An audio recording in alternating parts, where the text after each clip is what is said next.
మాస్టర్తో మాట మంతి కార్యక్రమానికి స్వాగతం. నేను మీ master Durga Prasad. Telangana Pradesh Congress committee general secretary doctor Charan Kaushik Yadav గారు మనతో పాటు ఉన్నారు. నమస్కారం. నమస్కారం. లగచర్ల ఏం సార్, ఇప్పుడు ఏదైనా ఒక ఫ్యాక్టరీ, మన ఒక సంస్థ పరిశ్రమ రావాలంటే పొలాలు కావాలి, స్థలాలు కావాలి. దాంట్లో తప్పు ఏంటంటే వాళ్ళు పాపం అంటే ఈ గవర్నమెంట్ ఏమో ఇవ్వమని చెప్తుంది, మరి రైతు కూడా చాలా బాధపడతారు కదండి. చాలా రేట్లు ఎక్కువైపోయినా ఆల్రెడీ బీఆర్ఎస్ వాళ్ళు ఏమన్నారంటే ఆల్రెడీ 14,000 24,000 అది వాళ్ళు కలెక్ట్ చేసి ఉంచారంట. అక్కడ పెట్టచ్చు కదా ఫార్మాసిటీ అంటున్నారండి. అంటే పట్నం మహేందర్ రెడ్డి ఈ భూముల విషయంలోనే మాట్లాడుతూ అంతకుముందు అంటే ఈ కలెక్టర్ మీద దాడి జరగక ముందు ఏదైతే రైతులు కొంత అంటే ఇవ్వడానికి సుముఖత లేని కొంతమంది రైతుల సమావేశం అయినప్పుడు కలెక్టర్ అవసరం ఎవడొచ్చినా దాడి చేస్తామని చెప్పేసి ముందే చెప్పిండు. దానిలో భాగంగానే మొన్న కలెక్టర్ గారి మీద దాడి జరిగింది.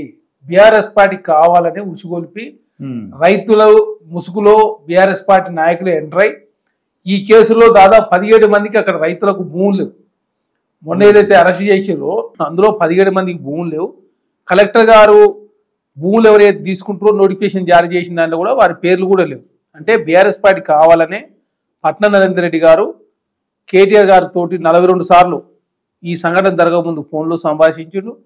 అదే కాకుండా అక్కడ ఎవరైతే పట్నం నరేంద్ర రెడ్డి గారి శిష్యులు సురేష్ ఎవరు ఉన్నారో తను 6 సార్లు కూడా ఈ సందర్భంగా మాట్లాడి కాబట్టి కావాలనే దురుద్దేశంతో కలెక్టర్ మీద దాడి చేసింది. కాబట్టి ఖచ్చితంగా ఆ కేసులో కేటీఆర్ ఉన్నా లేదు ఇంకెవరున్నా ఖచ్చితంగా అరెస్ట్ చేయాలని చెప్పేసి మేము కాంగ్రెస్ పార్టీని కోరుతా ఉన్నాం. ఖచ్చితంగా పోలీసు వాళ్ళు ఆ దిశగానే విచారణ చేస్తారు. ఖచ్చితంగా కేటీఆర్ గారు దీనిలో ఈ ప్రధానంగా దీని వెనకాల ఉండి తనే ఈ వ్యవహారం అంతా నడిపించిందని చెప్పేసి అంటే ఈ ఫోన్లో ఈ సంభాషణ కావచ్చు, అంతకుముందు వ్యవహారం కావచ్చు, ఢిల్లీలో ఉన్నప్పుడు వారు మాట్లాడిన మాటలు కావచ్చు, పట్నం నరేంద్ర రెడ్డి గారు చాలాసార్లు సంబోధించి తనతో మాట్లాడింది. కాబట్టి ఖచ్చితంగా ఈ కేసులో కేటీఆర్ గారు పోత్మూలంతో జరిగింది కాబట్టి ఖచ్చితంగా కేటీఆర్ గారిని అరెస్ట్ చేయాలని చెప్పేసి మేము కాంగ్రెస్ పార్టీని కోరుతా ఉన్నాం. అయితే యాదవ్ గారు అక్కడ ఏమన్నారంటే ఆల్రెడీ ఫార్మాసిటీ 14,000 కలెక్ట్ చేసి ఉందంట అదే స్థలాలు పొలాలు. ఇక్కడ ఎందుకు ఈ విలేజ్ ఎందుకు అని అన్నారు? అక్కడ సిటీ ఉంది కదా. ఇక్కడ ఫార్మా విలేజ్ వేరు, ఫార్మా సిటీ వేరు. ఇది హైదరాబాద్ అనేది ఒక గ్లోబల్ సిటీ. హైదరాబాద్ అనే తోటి హైదరాబాద్ ప్రధానంగా పెట్టుబడులు వస్తూ ఉంటాయి. హైదరాబాద్ లో ఐటీ కావచ్చు, అదేవిధంగా హైదరాబాద్ ఒక మహానగరంగా విస్తరించింది. ఈ విస్తరించిన మహానగరంలో హైదరాబాద్ కు ఔటర్ రింగ్ రోడ్ అతి సమీపంలో ఫార్మా సిటీని ఏర్పాటు చేసినట్లయితే హైదరాబాద్ వాతావరణం దెబ్బతిని హైదరాబాద్ పెట్టుబడులు ఆగిపోయే అవకాశం. కాబట్టి హైదరాబాద్ కు అంటేనే తెలంగాణకు గుండెకాయ లాంటి హైదరాబాద్ నగరాన్ని చెడగొట్టుకోదని చెప్పి ప్రభుత్వం ఒక సదుద్దేశంతో ఫార్మా విలేజెస్ అంటే గ్రామంలో ఎక్కడైతే వ్యవసాయానికి ఉపయోగకరంగా లేని భూములలో మాత్రమే ఫార్మా విలేజెస్ ఏర్పాటు చేయాలని చెప్పేసి ఆ ప్రాంతంలో డీసెంట్రలైజ్ చేసినప్పుడు ప్రధానంగా ఆ ప్రాంతాలు డెవలప్మెంట్ అయితే అన్ఎంప్లాయ్మెంట్ కూడా తగ్గిపోతుంది. కాబట్టి వాళ్ళందరికీ ఎంప్లాయ్మెంట్ ఇవ్వాలనే ఒక ఉద్దేశంతో 5 క్లస్టర్గా విభజించింది రాష్ట్రంలో కాంగ్రెస్ ప్రభుత్వం వచ్చిన తర్వాత. దానిలో భాగంగా కొడంగల్ అనేది చాలా వెనుకబడిన ప్రాంతం కాబట్టి ఆ ప్రాంతంలో ముందస్తుగా పెడతామని చెప్పేసి ముఖ్యమంత్రి గారు ఒక సదుద్దేశంతో ప్రారంభించినటువంటి ఆ ఫార్మా విలేజెస్ ను అడ్డుకొని మహారాష్ట్ర ఎలక్షన్ లో భారతీయ జనతా పార్టీకి మేలు చేసే ప్రయత్నంలో భాగంగా బీఆర్ఎస్ పార్టీ తెలంగాణ రాష్ట్రంలో కాంగ్రెస్ ప్రభుత్వంలో రైతులంతా ఈ విధంగా తిరుగుబాటు చేస్తా ఉన్నారని చెప్పి ఒక మెసేజ్ ని పంపడం కోసం మాత్రమే పట్నం నరేంద్ర రెడ్డి గారు, అదేవిధంగా యూత్ అధ్యక్షులు ఎవరైతే ఉన్నారో సురేష్ గారు, కేటీఆర్ గారు పోత్పులంతో మాత్రమే ఆ దాడి చేసినట్టు చాలా స్పష్టంగా కనపడతా ఉంది. పట్నం నరేంద్ర రెడ్డి గారు ఏమంటారంటే రైతులకి అన్యాయం జరుగుతుంది, అక్కడ ఒక విషపూరితమైన ఒక ఫ్యాక్టరీ వస్తే ఆ చుట్టుపక్కల గ్రామాలను కూడా నాశనం అయిపోతాయి కదా, ఇబ్బంది పాలవుద్ది కదా అని ఆయన అంటున్నారండి. ఆయన ఇక్కడ గ్రీన్ ఫార్మా అవన్నీ వచ్చేది కూడా గ్రీన్ ఫార్మా. ఇప్పుడు మరి ఒకే కాడ 15,000 ఎకరాల్లో మీరు ఫార్మా సిటీ పెడితే మరి హైదరాబాద్ మొత్తం ఆగమైపోయేది కదా. మరి హైదరాబాద్ మొత్తం ఆగమైపోయి హైదరాబాద్ పెట్టుబడులు రాకుండా హైదరాబాద్ మొత్తం దివాలా తీసి తెలంగాణ ఇప్పటికే దివాలా తీసింది. తెలంగాణ దివాలా తీసుతో పాటు హైదరాబాద్ కు తెలంగాణకు తలకాయ అయినటువంటి హైదరాబాద్ మొత్తం తెలంగాణ రాష్ట్రానికి పెట్టుబడి రాకుండా చేసే ప్రయత్నం బీఆర్ఎస్ పార్టీ ఆనాడు అనాలోచితంగా చాలా పెద్ద ఎత్తున ఫార్మా సిటీ పెడతామని చెప్పేసి ల్యాండ్ అక్విజిషన్ చేసింది. అప్పుడు కూడా చాలా మంది రైతులు వ్యతిరేకించారు ఆనాడు. ఎందుకు ఆచారంలో మేము కాంగ్రెస్ పార్టీగా ప్రతిపక్షంలో మేము కూడా చాలా సార్లు విజిట్ చేసినాం. అక్కడ మీరు ఇచ్చిన పరిహారం ఎంత? ఆనాడు రైతులతో కూడా కనీసం మాట్లాడలేము. ఇక్కడ ఫార్మా విలేజెస్ పెట్టాలి, దాంతో ఆ ప్రాంతాలు డెవలప్మెంట్ అయితే అక్కడ యూత్ కు ఎంప్లాయ్మెంట్ వస్తుంది. అదే కాకుండా పెట్టే ఫార్మా గ్రీన్ ఫార్మా అంటే పొల్యూషన్ లేకుండా పెట్టాలనే ఒక సదుద్దేశంతో ప్రభుత్వం ముందుకు పోతా ఉంది. అదే కాకుండా ఫార్మా విలేజ్ పెట్టడం తోటి మొత్తం తెలంగాణ మొత్తం అన్ని ప్రాంతాలు డెవలప్మెంట్ అవుతుంది కాబట్టి ఒక హైదరాబాదే కాకుండా అన్ని ప్రాంతాలు డెవలప్మెంట్ అయినప్పుడు డెవలప్మెంట్ ఒకే విధంగా ఉంటుంది, అన్ని ప్రాంతాల్లో ఎంప్లాయ్మెంట్కి వస్తుందని చెప్పి ఒక సదుద్దేశంతో ఒక మంచి నిర్ణయం తీసుకుంటే దాన్ని వ్యతిరేకించే ప్రయత్నం బీఆర్ఎస్ పార్టీ చేస్తుందనే దీనిలో రాజకీయ కుట్ర కూడా దాగి ఉంది.